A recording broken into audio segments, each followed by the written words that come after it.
After months of negotiations, Ottawa and Alberta have signed a historic energy agreement, one that paves the way for another pipeline to the West Coast. If all goes according to plan, construction could begin as early as next year. The proposed West Coast oil pipeline would transport more than 1 million barrels of oil per day. We're building trust of investors, that Alberta and Canada are reliable and attractive destinations where opportunities are plentiful. The deal faces pushback from environmentalists and some First Nations groups.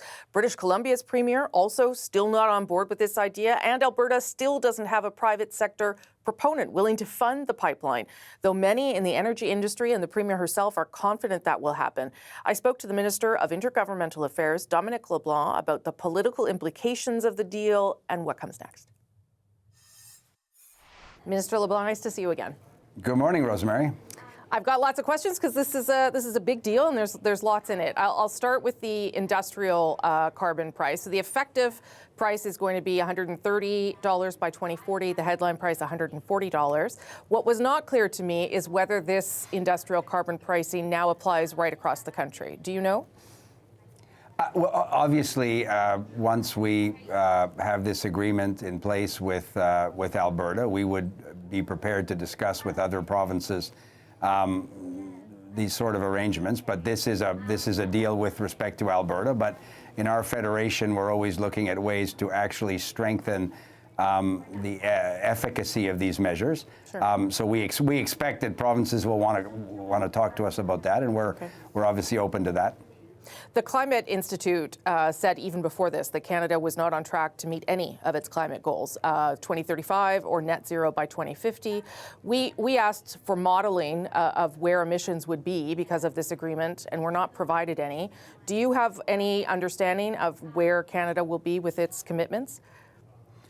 So I know my colleague, the Minister of Environment and Climate Change, is working on those exact questions. One of the challenges, Rosemary, is that a number of the measures that were in place weren't actually achieving the results. So there was sort of a disconnect between a target and a plan that was not yielding the results. If Alberta was nowhere on track to achieving the level of ambition that had been set previously, then if this agreement is, as we think, effective and has the full participation of the government of Alberta and the Alberta industry, it's going to be much more effective at achieving those goals. So I think we have to acknowledge that this is, for us, a very important step at putting in place a series of measures, not just around an industrial price for carbon, but a series of measures that will advance significantly our ability to lead the fight against climate change.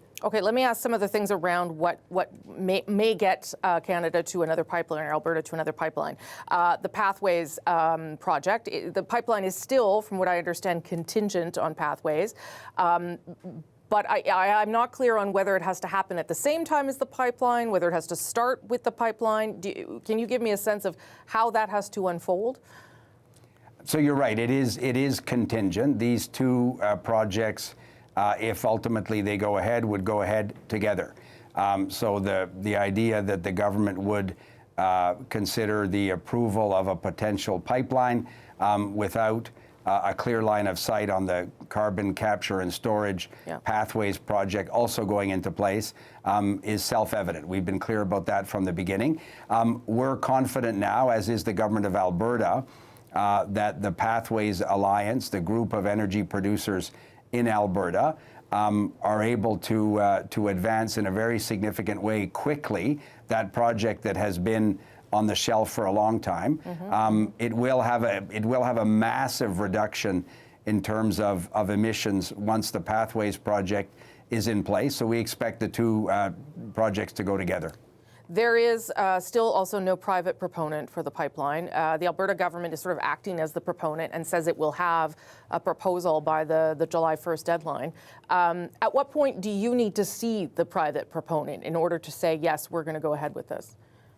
So you're right. What the agreement that the Prime Minister and Premier Smith announced last week said is that the Alberta government would submit by July 1st a detailed project proposal to the Major Projects Office.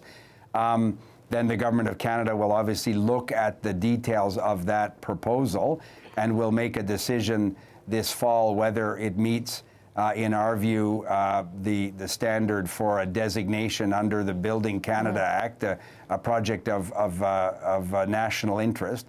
There are a series of criteria that go into those considerations, one of which, of course, is consultation with Indigenous rights holders.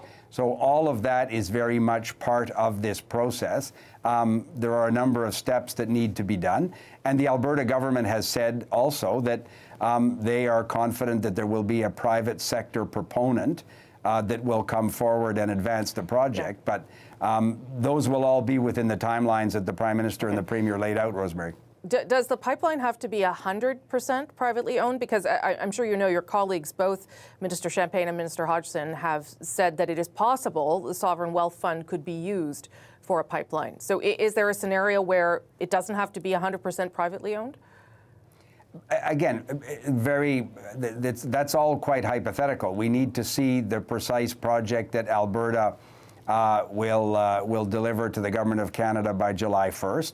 And one of the key criteria will be the financing of that particular project. The Alberta government is confident that it will have a private sector proponent, but we'll continue to work with the private sector and the Government of Alberta to see exactly how that financing can be structured. So I'm not avoiding the question. We don't know the answer to that question yet. We'll know it as we do the work, both with the Government of Alberta and with a private sector proponent.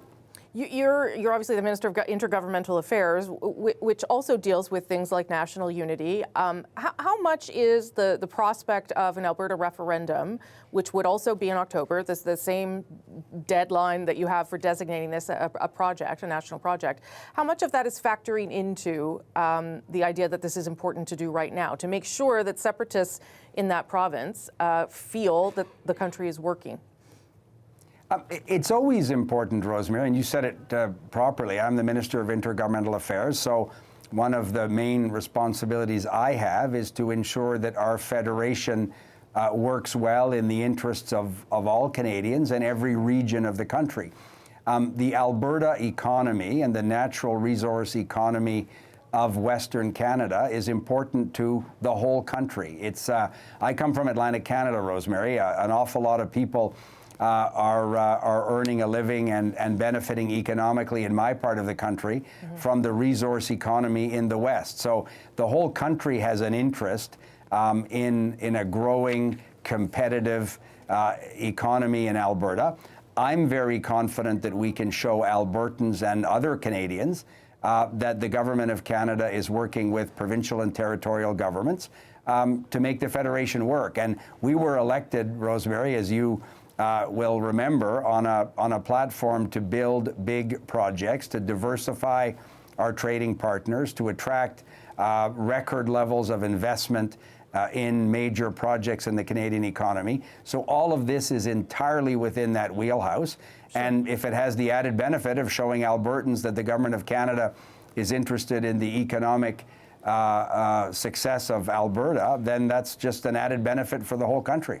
You were elected on all those things to build big projects and improve economic growth and what have you. But I think lots of Canadians also believe that they were electing a prime minister and a government committed to fighting climate change. And I think they see an announcement that says that there will likely be a future pipeline, another oil pipeline to the West Coast, and they wonder whether they've been sort of duped. So obviously I don't think they were duped at all. What they see is a government, Rosemary, that announced an ambitious plan to work with provinces and territories to double our electricity generation and transmission capacity by 2050. You have a federal government that's actively working, for example, with the government of Nova Scotia on a massive offshore wind project. You have us working with the government of British Columbia on really interesting hydroelectric transmission corridors in northwestern British Columbia, which would unlock potential investments in critical mineral projects, amongst others. We're building trade infrastructure. So we're doing all of these things at the same time. I understand that people tend to focus on one particular project, That's understandable, but I think we got to be careful to put it in a context of a government that's doing a great deal, including in renewable energy and improving our ability to have a competitive and affordable electricity grid, with a significant investment, of course, in clean energy and renewable electricity as well. I just want to quickly ask you before you go, where the heck things are with the United States. You've got this July 1st NAFTA review deadline, which I think everyone agrees is not going to be met, but talks will continue. But can you tell me when those formal talks for the review are going to start? Are we close to that happening, Minister? So we continue, Rosemary, to have a series of active and positive conversations at many levels with our American counterparts. Our chief negotiator, Madame Charette, spent last week in Washington, had a number of very high level and we think successful or constructive conversations in terms of advancing our understanding of what would be important to recommit to the review of the CUSMA agreement. The conversations are ongoing. I expect to be in Washington, if not next week, then early the week after, to see Ambassador Greer. The Mexicans are beginning a technical table, a formal technical conversation in 2 weeks. We'll get to that point as well, but we're going to get to that point, Rosemary, when we think that there's a path to get a deal that's in Canada's interest, and we're not prepared to concede a whole bunch of things to get into a meeting to find that there's another list of things that we're supposed to give the United States. Okay, got it. Minister, nice to see you. Thank you for your time. Have a great Sunday. Thanks, Rosemary. The Prime Minister and Alberta's Premier have reached an agreement on an industrial carbon pricing framework, putting the province one step closer to a potential new pipeline. Our governments have agreed to targeted policy changes that create the conditions necessary for Alberta to significantly increase its energy production and exports to Asian and other global markets. You heard Minister LeBlanc there mention some of those targeted policy changes, including an increase to the effective industrial carbon price, the price at which carbon credits are bought and sold on the open market in Alberta, to $130 per ton by 2040. And the headline price, what companies pay the Alberta government to reach compliance, to $140 per ton, also by 2040. That previous price, set under Justin Trudeau, was $170 by 2030, though Alberta had not agreed to enforce it. There are still a number of steps needed before the province's hope for pipeline construction beginning in September of 2027 becomes a reality. Jason Nixon is an Alberta minister and was part of the special negotiating team that worked on a framework with the feds, and I spoke to him on Friday. Minister Nixon, nice to see you. Thanks for joining us. Thanks for having me on. So it sounds as though your government plans to put forward a pipeline proposal by July 1st. There is still no private proponent. Can you tell me how close you are to having one, and how active those conversations are right now, given where the deal is now, where the MOU is now? Well, what I'd say, Rosemary, is we've been very clear from the start, from Alberta's perspective, if we were able to remove 9 particular laws and some regulations that we'd seen take place over the last decade or so in Canada, that we honestly felt that we could have a proponent be able to move forward with the pipeline. We still feel the same way, and our conversations with industry proponents are going very, very well. And if we can create the regulatory environment that the Premier and the Prime Minister are working on creating today, we're very, very confident that we're going to be able to bring the people to the table that will accomplish getting a pipeline built. As signed today, as early as September 1st, 2027, maybe construction started, which I think would be the fastest pipeline approval in the history of the country, and would be pretty exciting stuff. So we're confident we can bring a proponent to the table. Just so I'm clear, would you have a private proponent by July 1st, or would it be by sort of the next deadline of October when it would be submitted to the Major Projects Office? I think that will be up to the Department of Energy in Alberta as they work through this next part of the process. Whether or not it has full value at the time of application or afterwards, I think is something that will have to be determined over the next several weeks. What we are confident about, though, is that we will have a proponent that wants to partner with Canada and Alberta to be able to make sure we get them accomplished. The other piece that the pipeline is contingent on is the Pathways project, the carbon capture and storage project, which, as you well know, has been talked about for many decades. And industry has complained that the pace of change has been too slow, but now they too have to have this move moving in the right direction. What is your understanding of how quickly they can get going on things, and whether it has to happen sort of in tandem with the pipeline construction, or it can start after? Well, I don't think everything has to be exactly at the same moment. I don't believe that's realistic, but there's a commitment that we're going to move forward with both of these phases of this agreement.